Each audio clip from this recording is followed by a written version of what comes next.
오늘의 말씀은 이사야서 11장의 말씀입니다. 어제 살펴본 이사야서 10장은 아수르 제국의 멸망에 대한 예언의 말씀이었습니다. 오늘 본문에서는 새로운 왕국, 새로운 나라가 일어나게 될 것인데 그 나라는 바로 메시아가 통치하는 공의로운 나라입니다. 여기에 대한 예언의 말씀이 주어지고 있는 것이죠. 여호와 하나님은 쑥과 강한 나무들, 즉 이방 나라의 군사들과 지도자들을 넘어뜨리시지만 메시아가 통치하시는 나라는 다윗의 아버지인 이새의 줄기에서 난 한 싹에 의해서 새롭게 건설되게 될 것이다 라고 말씀하고 있습니다. 오늘 본문은 크게 두 부분으로 구분됩니다. 1절부터 9절까지 메시아의 의의 통치에 의한 평화의 나라의 도래에 대한 예언의 말씀이 주어지고 있고 10절부터 16절까지는 모든 열방이 이 메시아에게 복속되게 될 것이고 메시아 왕국에 거할 남은 자들에 대한 묘사의 말씀이 주어지고 있습니다. 하나님께서는 계획하신 섭리와 계획 중에 하나는 하나님의 나라를 이 땅에 세우는 것이었습니다. 실제로 그 메시아가 이 땅에 오셨고 의의 통치가 장차 미래에 이루어지게 될 것입니다. 요한계시록 11장 15절에서 일곱째 나팔이 불리울 때 하늘에서 큰 음성이 나서 다음과 같이 말씀합니다. 세상 나라가 우리 주와 그 그리스도의 나라가 되어 그가 세세토록 왕노릇하게 될 것이다 라고 말씀하고 있는 것이죠. 우리는 오늘 인류 역사의 마지막 때 주님 오실 날 얼마 남지 않은 이 시대를 살아가고 있습니다. 동일하게 이미 메시아는 오셨지만 또 장차 또 메시아의 왕국이 도래해야 되는 그런 중간 가운데 우리가 삶을 살아가고 있는 것이죠. 이사야서 11장 1절의 말씀, 이새의 줄기에서 한 싹이 나며 그 뿌리에서 한 가지가 나서 결실할 것이요. 죄악으로 타락한 세상을 전혀 죄가 없으신 메시아를 통해서 하나님의 나라로 복구하시고 창조하시겠다라고 하나님의 원대한 계획이 여기에 기록되고 있습니다. 이러한 하나님의 계획의 키가 바로 비유적으로 제시되고 있는 것이 바로 한 싹입니다. 메시아를 상징하고 있는 것이죠. 한 싹은 예수님이 인성을 지니시고 이새의 족보에서 탄생하게 되실 것이다라는 것을 예표하고 있는 말씀입니다. 그래서 이새의 줄기에서 해당하는 이 줄기라는 것은 나무의 일반적인 이 줄기를 가리키고 있는 것이 아니죠. 밑동과 그루터기를 가리킵니다. 생명의 기운을 조금도 찾을 수 없는 비참한 형편의 상황을 가리키고 있는 것이죠. 완전한 파멸과 멸망을 상징하고 있습니다. 여기에 바로 새로운 싹이 나고 가지가 이제 형성되게 될 것이다라는 것이죠. 지극히 절망적인 그 상황은 메시아가 오실 그 당시 이스라엘의 형편과 동일합니다. 이스라엘은 바벨론에 의해서 멸망당하였고 70년간 포로지에서 고초와 수치를 당하였습니다. 또 헬라 제국과 로마 제국 등의 여러 나라의 침공으로 극한 고통을 겪었습니다. 사회적으로, 경제적으로, 정치적인 압박과 또 도덕적, 종교적인 피폐함 속에 사로잡혀 삶을 살아왔습니다. 이처럼 절망의 줄기 가운데서 메시아가 한 싹으로 등장하게 된 것이죠. 이사야 11장 2절의 말씀입니다. 그의 위에 여호와의 영, 곧 지혜와 총명의 영이요 모략과 재능의 영이요 지식과 여호와를 경외하는 영이 강림하시리니. 1절의 싹과 가지로 상징되는 존재에게 임할 여호와의 영에 대하여서 2절과 3절에 설명되고 있습니다. 바로 메시아에 부어지는 여호와의 영의 특징이 소개되고 있습니다. 메시아에게 여호와의 영이 그 위에 강림하시는데 그 영은 지혜와 총명, 모략과 재능, 지식과 여호와를 경외하는 것의 특징을 지니는데 성령 하나님의 속성이 곧 메시아의 성정과 동일하게 설명되고 있습니다. 성령의 속성들, 여호와의 영의 속성들이 6가지가 각각 2개씩 쌍으로 설명되고 있습니다. 지혜와 총명의 영. 지혜는 바로 무엇입니까? 인간 삶의 전 영역을 망라하며 요구되는 덕목을 가리킬 때 지혜를 가리키고 있는 것이죠. 하나님을 아는 지식도 여기에 포함되고 있는 것입니다. 총명이라는 것은 이해와 이해력, 통찰력을 가리키고 있는 것이고요. 두 번째 쌍으로 모략과 재능의 영에 대해서 기록되고 있습니다. 이것을 또 다른 표현으로 계략과 능력의 영이라고 표현할 수 있습니다. 모략이라는 것은 정책을 결정할 때 필요한 지혜를 가리키고 있는 것이죠. 이 재능이라는 것은 용맹한 장수가 지니고 있는 강한 힘을 상징합니다. 그러니까 하나님의 영은, 여호와의 영은 모든 것을 완벽하게 계획을 하시고 그 계획을 진행하시고 이루실 수 있는 능력을 지니신 분이다라는 것이죠. 또 지식과 여호와를 경외하는 영이 쌍으로 기록되고 있습니다. 실제적인 체험적인 지식을 가리키는 것이죠. 또 여기서 여호와를 경외하는 영이다라는 것은 권위자에게 순종할 수 있는 전적인 순종의 삶의 태도를 가리키고 있습니다. 이렇게 여호와의 영에 대한 6가지의 속성이 등장하고 있습니다. 3절 말씀에 의하면 메시아는 여호와를 경외함으로 즐거움을 삼는다라고 말씀합니다. 여호와를 경외하는 것을 자기 일상의 호흡과 같이 여기면서 삶을 살아간다라는 것으로 그 의미를 지니고 있는 것이죠. 그러면서 이 메시아의 심판과 관련된 말씀이 주어지고 있습니다. 메시아는 세상을 당신의 의로 심판하실 것이며 이는 피상적인 지식에 의해서 흔들리는 세상의 재판관들과 같은 판결이 아니라 공평하고 정의로 하나님의 심판을 행하게 될 것이다라고 말씀하고 있습니다. 궁핍하고 가난한 자들은 더 이상 핍박당하지 않게 될 것이고 눌린 자들은 하나님의 공의의 혜택을 입고 사악한 자들은 죽임을 당하게 될 것이다라고 말씀합니다. 실제로 하나님의 영이 임재하는 예수님의 심판은 의의 통치입니다. 의로운 통치란 여호와를 경외함으로 우리에게 최고의 기쁨과 행복을 가져다주는 통치를 가리키고 있는 것이죠. 예수님의 통치에는 공의가 있기 때문인 것이죠.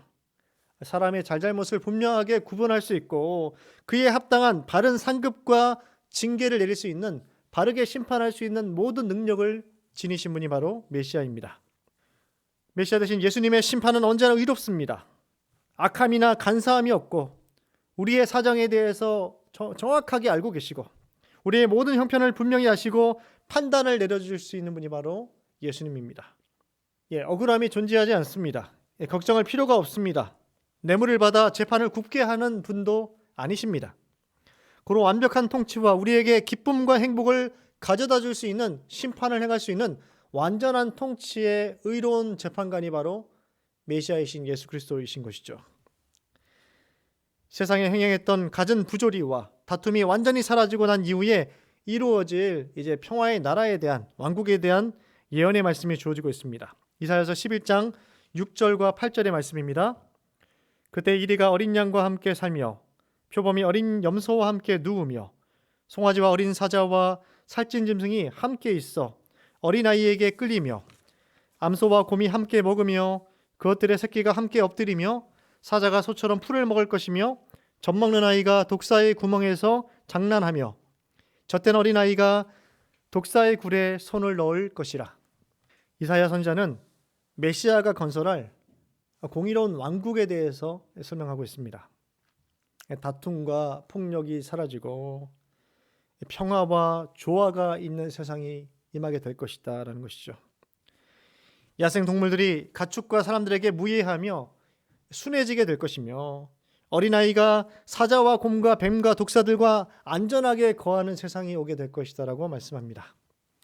그 근거가 바로 9절에 여호와를 아는 지식이 세상에 충만하기 때문이다 라고 설명하고 있습니다. 이런 표현은 사람들이 단순히 지적으로 여호와 하나님을 안다라는 수준이 아니라 모든 자들이 하나님의 말씀의 원칙과 말씀의 기준을 따라 삶을 살아가는 세상이 오게 될 것이다 라고 그 의미를 해석할 수 있는 것이죠. 여호와를 아는 지식으로 충만하기 위해서는 이 땅의 지식을 버리고 오직 말씀에 순종하고 말씀만을 따라 사는 사람들이 넘쳐나는 세상이 오게 될 것이다 라고 말씀하고 있습니다. 더 이상 핍박을 받거나 오해를 받을 일이 생기지 않습니다. 인간 상호 간의 약육강식이 사라지게 됩니다. 자연의 질서도 과거의 에덴 동산 시대로 돌아가게 된다라는 것이죠. 이사야서 11장 10절의 말씀입니다. 그 나라의 이새의 뿌리에서 한 싹이 나서 만민의 기치로 설 것이요 열방이 그에게로 돌아오리니 그가 거한 곳이 영화로우리라. 그래서 기치라는 것은 깃발을 상징하는 것이죠. 나라마다 국기가 존재합니다. 깃발은 그 나라를 대표하고 상징하는 도구이죠. 오늘날 수없이 많은 깃발들, 수없이 많은 나라들이 존재하고 있습니다. 뉴욕의 유엔 본부에 가면 그곳에는 그런 깃발들이 하늘 높이 휘날리고 있습니다. 그러나 종말에는 인간이 세운 깃발들은 다 사라지게 될 것이고 오직 예수님이 통치하시는 하나님 나라를 상징하는 깃발만이 남게 될 것이다라고 말씀하고 있습니다. 예수 그리스도를 대적해왔던 무신론과 유물사관과 물질 만능주의가 사라지게 될 것이다라고 말씀하고 있습니다. 예수 그리스도를 상징하는 거룩하고 아름다운 깃발만이 이 하늘 높이 휘날리면서 하나님의 질서와 통치가 완전하게 성취되는 나라가 오게 될 것이다라고 말씀하고 있습니다. 말씀을 마치겠습니다. 오늘 본문의 말씀은 북이스라엘과 아랍연합군의 유다 침공을 역사적 배경으로 주어진 1년의 예언의 말씀 가운데 하나입니다. 이 예언의 말씀이 선포된 후에 700여 년이 지난 뒤에 성자 예수님께서 다윗의 후손으로 이 땅에 오심으로 말미암아 1차적으로 이 예언이 성취되었습니다. 그리고 궁극적으로 예수 그리스도께서 재림하시어 완전한 메시아 왕국을 이루심으로 장차 완전하게 성취되게 될 것입니다. 우리는 오늘 본문의 예언의 말씀을 대할 때마다 장차 도래할 왕국에 대한 원대한 비전으로 인해서 마음의 위로와 감격을 받을 수 있습니다. 고통이 없고 아픔과 눈물이 없고 전염병이 없으며 영원토록 하나님의 나라에서 왕노릇할 수 있는 그날이 오게 될 것이다라고 메시아 왕국에 대한 말씀을 주고 있습니다. 이러한 이 비전을 이루신 분이 바로 예수 그리스도이십니다. 이 땅에 성육신하셨고 또 우리의 모든 인류의 죄악을 위하여서 십자가에 돌아가셨습니다. 이를 통해서 우리는 하나님의 아들이 되었고 장차 영광스러운 나라를, 그 왕국을 소유하게 될 것입니다. 오늘 하루를 살아가시면서 주님의 낮아지심과 희생에 감사하시고 이 모든 우리의 삶의 모든 영광을 주님께 돌려드리는 이 복된 한 날을 보내시기를 바랍니다. 그리고 장차 우리가 거하게 될 의로운 하나님의 나라에 대해서 묵상하시고 또 그 나라를 소망하심으로 오늘의 아픈 눈물의 현실들을 잘 이겨내시는 이 복된 믿음의 성도들 되시기를 간절히 축원합니다. 기도하겠습니다.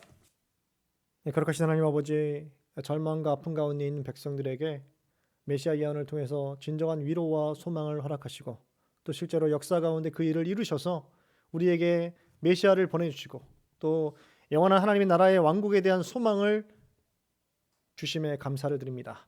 하나님, 우리가 이미 받게 된 위치와 신분과 자격을 기억하게 하시고 또 우리가 장차 누리게 될 영광이 어떠한 것인지, 하나님의 나라, 예수 그리스도께서 통치하시는 그 영광스러운 나라가 얼마나 위대한 것인지를 깨닫게 하셔서 오늘의 이 아픈 현실을 이겨낼 수 있는 믿음의 성도들 될 수 있도록 하나님 인도하여 주시옵소서.